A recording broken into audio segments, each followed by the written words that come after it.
Hello there, been a while. Missed you. But I've got a great message for you. Now, yesterday, something happened. I was running some errands when I suddenly had the need to use the washroom. So I stopped at a petrol station. Now, I got to the counter just before two ladies who were there to ask for the washroom key as well. But since I got there first, the key was given to me.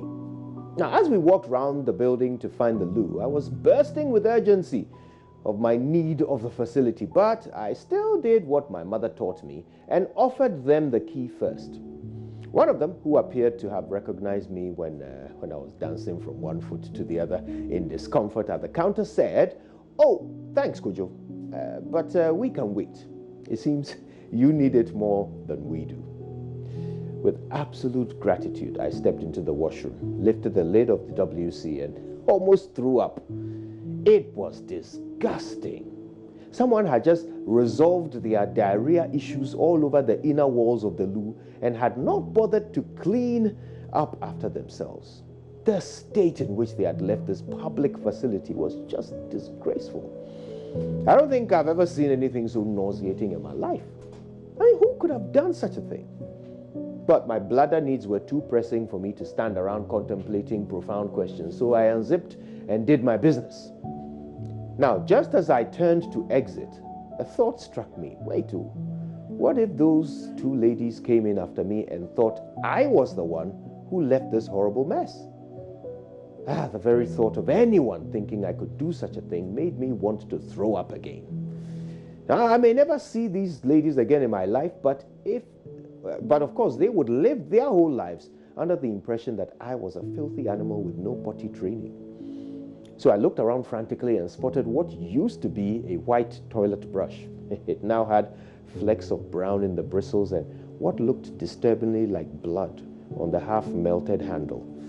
So I insulated my palm with a thick wad of toilet roll, grabbed the monstrous brush and scrubbed the WC clean before I left.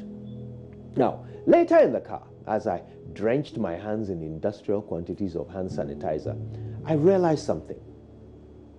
My reputation is valuable to me. Well, I've worked hard for it, and so there's not much I wouldn't do to protect it. I also found myself thinking about numerous other occasions when I had not been as careful with the things I said and did, times when I had not been as careful with my reputation as I had just been in that filling station. How careless of me. I thought about some of our public figures in Ghana. I ran through a mental list of musicians, actors, professors, journalists, government appointees, elected officials, who had been so careless with their reputations and found themselves embroiled in scandal.